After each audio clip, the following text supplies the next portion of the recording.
Salut la famille, mbote na bino nyonso o bonaka chaîne na biso ya Family Bota News télévision.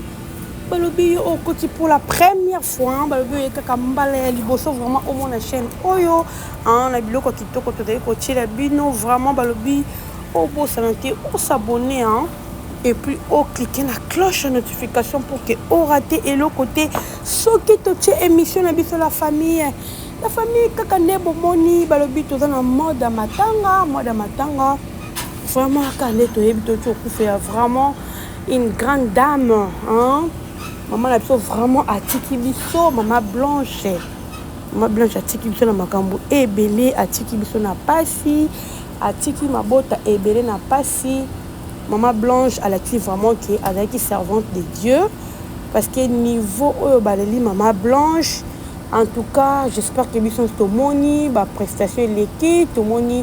comment maman Laure Mbongo Betty, comment Henri Papa Betty, comment vraiment ba musicien chrétien ba Betty vraiment ezalaki kitoko. Et puis la famille eloko nini o vraiment singa awa liwa ya Maman Blanche et ça li bien.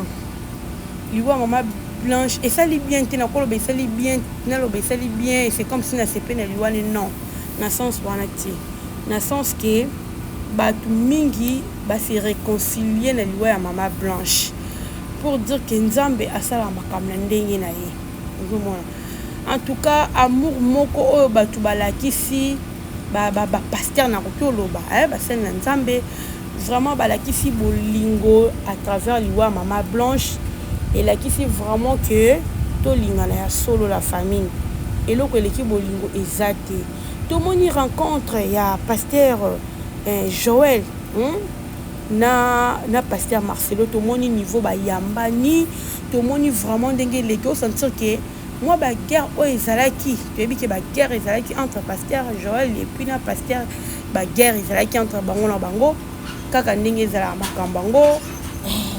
et puis ba bimisara ba guerre on makasi ezalaka biso ba communicateur neto yaka na ba guerre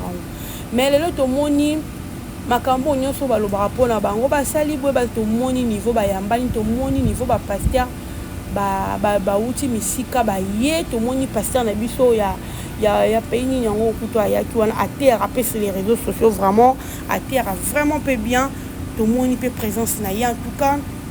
bato ebele base déplacer mpona koya na matanga oyo esali vraiment bien elakisi bolingo alors biso atonki bapandisa yango en tout cas bolingo oyo s'est manifesté na cadre ya liwa ya Maman Blanche oyo to souhaité quitter to na penser que maman kende na moment oyo parce que en tout cas il a qui choc tout le monde pasteur Marcelo ndenga pesi témoignage c'était avec douleur bandeko nanga il a qui félicité tout le monde bana tout le monde oazaki maman ya bia zalo kola maman Blanche. Oh, il y a pesé que comme ma belle tout le monde niveau les en tout cas tout le monde va témoigner tout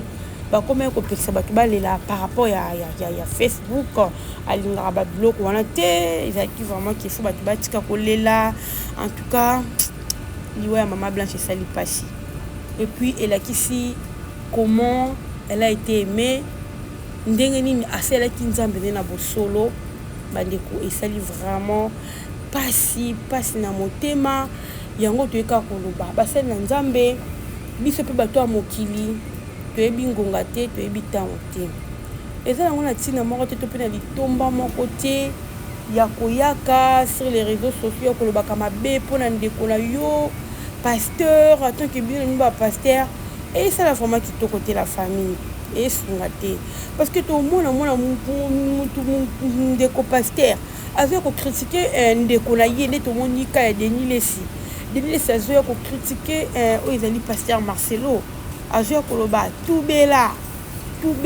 mais aussi ntango azosala bon moto aza na pasi est-ce que c'était le moment ya koya koloba makambo wana en tout cas bato ebele baza desi na comportement ya pa pasteur Denis Lesi azokanisa ndenge asalaki mo mo soki na cher ndenge alobaka ke eza na bato bazokufa ndenge abisa prophétie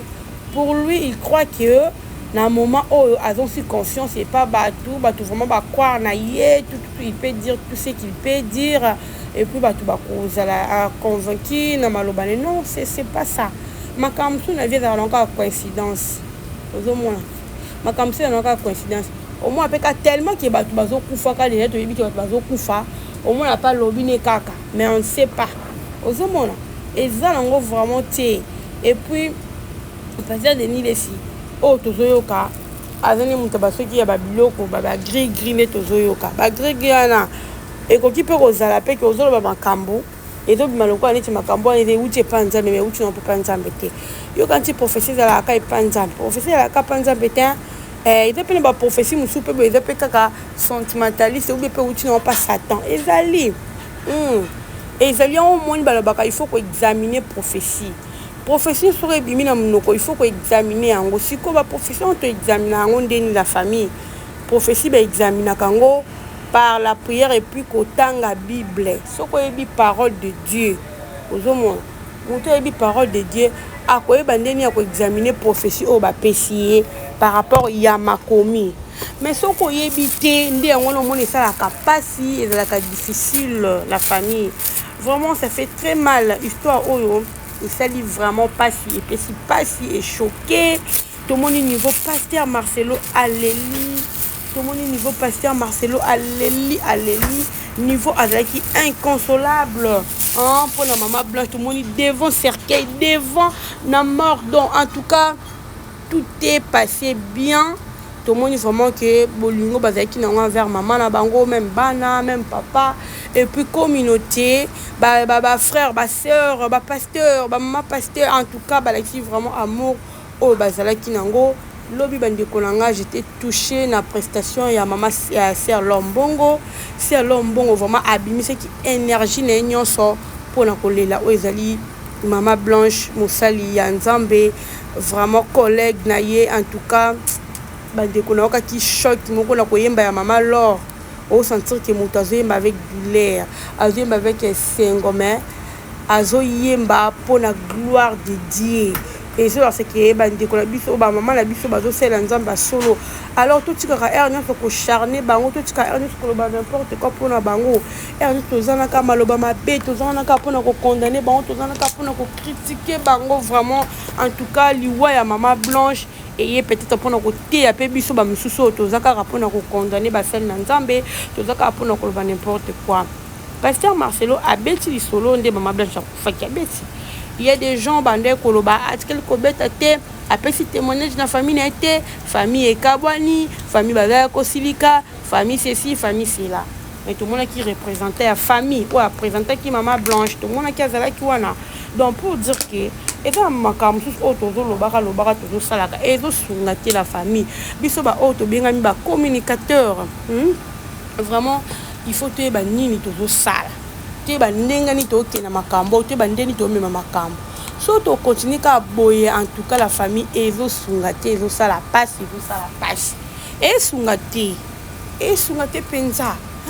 o bona batu bazo sa émission bozo lo bana bino boye bateki mitema batu bozo zokisa mitema batu toza kaka abandiko nanga après matanga nde matangi leki boye to koyoka ba makambe ko bima belé c'est ça nous les Congolais tozalaka kana pona ko critiquer tozalaka kana pona koloba n'importe quoi biso tozalaka pona ko critiquer tozalaka pona koloba n'importe quoi biso ba Congolais en tout cas et ça la bien te sunga te nzamba sunga biso to meka ko comprendre to meka to tika vraiment ba sel na nzambe na ba base na biso na koluka ba vie na biso na makambo na biso to sala en tout cas to tika ba sel na nzambe to tika ba kombo ya ba sel na nzambe parce que baza toujours salut et tout ça la kito côté basel na nzambe to bimisa bango na bazoba na biso to tika nzambe a juger bango nzambe ne mutazana pona ko juger pasteur Marcelo pona ko juger batu nyonso biso tozana pona ko juger bango ti alors to tika même maman blanche wa akei nzambe moni mutayebi destin na ayebi eloko ni celle que maman blanche akei yemo ka bi pourquoi juillet ezalaka ti so mutakufi o balie o baseli non tout tika vraiment comportement na eza comportement mo kitoko te eza comportement moko oyo ezo sunga te na communauté congolaise vraiment matanga eleki kitoko makasi eleki nango bien nzambe asali grâce na bonzambe na ye asali ke nyonso eleka malamu ndenge tomoni vraiment nzambe azwa lokumu mpona nyonso nga pene nakomisi nzambe na makambo nyonso lolenge eleki nabi vraiment nzambe azwa lokumu parce que kaka ye nde moto akoki kosala ke makambo esalama lolenge esalami biso bato mo kitoko kata fo kaka nzambe nde moto asala ndenge esalami vraiment nga nakomisi nzambe napesi nzambe merci na matanga oyo lolenge elekeli lolenge nyonso esalami malamu nyonso eleki na malamu nzambe apesa bana wana kimia parce que mwana moko aza wana mwana bébé coûte c'est trop dire mais 2 ans déjà 3 ans déjà aza mokie makasi esenga azala na nini ya mama na ye mais mama aza te nyonso wana nzambe kani moto akopesa makasi epa paster Marcelo epuis moto akoki kosunga bana wana en tout cas nzambe apesa bolingo aluka motu moko boye akoki kosunga bana wana pour que nyonso ezala malamu la famille vraiment ça fait très mal ya mama Blanche esali mpasi esungi te epesi vraiment mpasi na communauté bato nyonso bato balali te na butu tout le monde bazalaki toujours entre ya kolanda surtout bato babiso bato toya misika parce que mama Blanche azalaki mama moko exceptionnelle azalaki mama moko koyoki na buzoba te okomoni na bareseau sociaux mpenza makambo buzoba te donc azalaki vraiment exemplaire alors liwa na ye esali mpasi liwa na ye esali vraiment ke bato ebele bakanisa baraisonner la famille esali vraiment mpasi en tout cas nzambe alola apambola biso nzambe alola asunga biso na likambo oyo ekomi pa paster Marcelo surtout ye nzambe apesi makasi apesa bana makasi apesa papa makasi vraiment oyo mokili okoki kopesa te okoutaka epa na bango en tout cas towana mingi ya koloba te la famille nyonso eza kaka volonté ya nzambe donc nzambe azwa lokumu bapasteur bolingana nde tomoni paster Francis en tout cas et continuer botika barando bozala vraiment kimi kozala bien pasteur Denis lesi bongwana. Voilà la famille en tout cas na lingi bino mingi na tiki bino on se retrouve à la prochaine vidéo bye.